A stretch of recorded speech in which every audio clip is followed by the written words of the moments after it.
Hey guys, how's it going? It's John DaCosta, DC Comics. DaCosta DC Comics, whatever.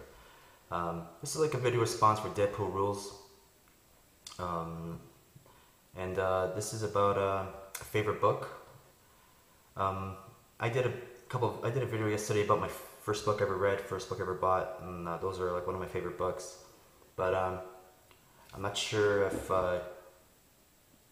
you've seen that one, but I'm doing this because I just saw your video now, and I think this is what you mean by favorite book by read. So this is one of my favorite books that I ever read. It's Amazing Spider-Man, number 192, covered by Keith Pollard. Keith Pollard is one of my favorite cover artists for Amazing Spider-Man. The reason why I like him so much is because I do actually still collect Spectacular Spider-Man, and just his covers always used to come at me more than others. Of course, I love Ditko and all the greats, and Romita, but I like Pollard for some reason. Marv Wolfman does the writing here, so maybe this is why I'm a little biased to this story, is because it reads kind of like a nice short, it's like an adventure that's well done in the amount of time that's given.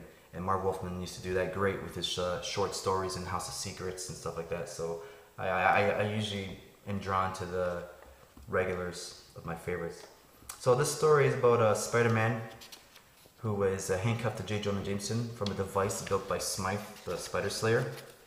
And I guess this is his last hurrah before he dies. He's apparently dying from this blood infection from experimenting with plutonium. So he handcuffs his I guess his most hated enemies, and it's pretty cool that he handcuffs Spider-Man and J. Jonah Jameson, because I think ever since I was a kid and I actually used to watch Spider-Man cartoons before I even read a Spider-Man comic book, I always referred to J. Jonah Jameson as Spider-Man's arch nemesis. Some people say Green Goblin, Dr. Octopus, but hands down, J. Jonah Jameson is Spider-Man's arch nemesis, absolutely, without shadow of a doubt. So this is great. It starts off with the typical banter, J. Jonah Jameson just, freaking out on Spider-Man. Slow down, put me down, what are you doing? And Spider-Man's like trying to talk it within reason, saying, dude, we're handcuffed together, I can get to places faster by swinging on my web, not by... And J. Jonah Jameson, the typical douche that he is, never satisfied, always putting Spidey down. And you'd think that from being handcuffed with each other and with not being able to uncuff yourself because it would trigger that bomb, you'd think J. Jonah Jameson would be a little bit more considerate and cooperative, but it's classic Jameson. He doesn't give a shit, right? So he runs into some obstacles, runs into the Fly. So he has to fight off the Fly by being handcuffed to Jameson. And, obviously it's not an easy task when you're, actually fighting with one hand. But it's pretty cool. He goes to Kirk Connors for help. Dr. Connors cannot help him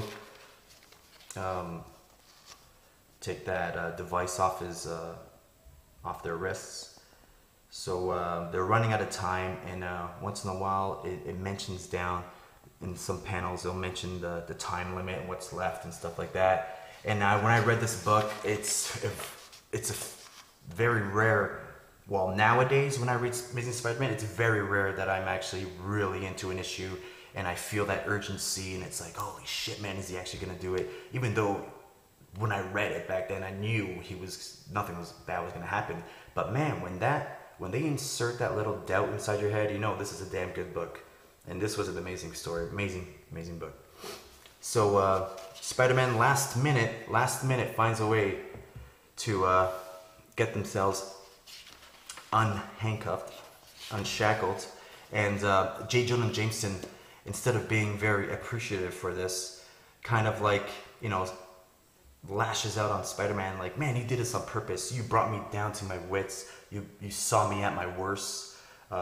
This was your plan all along.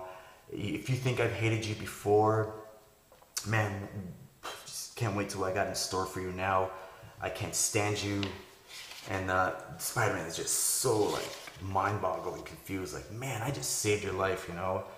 And I thought this would actually bring us together, and it just made things worse. Because as it reveals in the last page, J. Jonah Jameson, you can see his eyes all welled up, actually shedding some tears. It's like, man, you saw me at my lowest. I can't live like this anymore. Oh my gosh. He's so jealous of Spider-Man because Spider-Man kept strong during this whole journey, and J. Jonah Jameson just fell apart. Very ashamed of himself for letting Spider-Man see him as a fool, and just phenomenal stuff. Just phenomenal stuff. If you're a fan of J. Jonah Jameson and Spider-Man and about their relationship, then I totally recommend this book. Pick it up.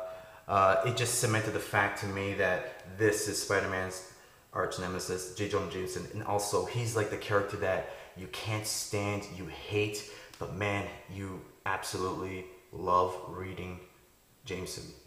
I love this character because I hate him so much, and that is just amazing. That's just the beauty of comics, I think. So hopefully this comic was what you were asking for. So that's actually one of my favorite comics, Amazing Spider-Man 192.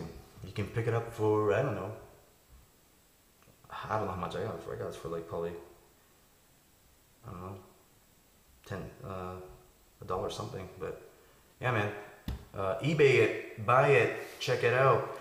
And if you want to see my other favorites, my first book ever bought, first book ever read, just scroll back to one channel back. Don't go to the one that I did a fake fight with Greco Fabulous. That one's like a sea of red.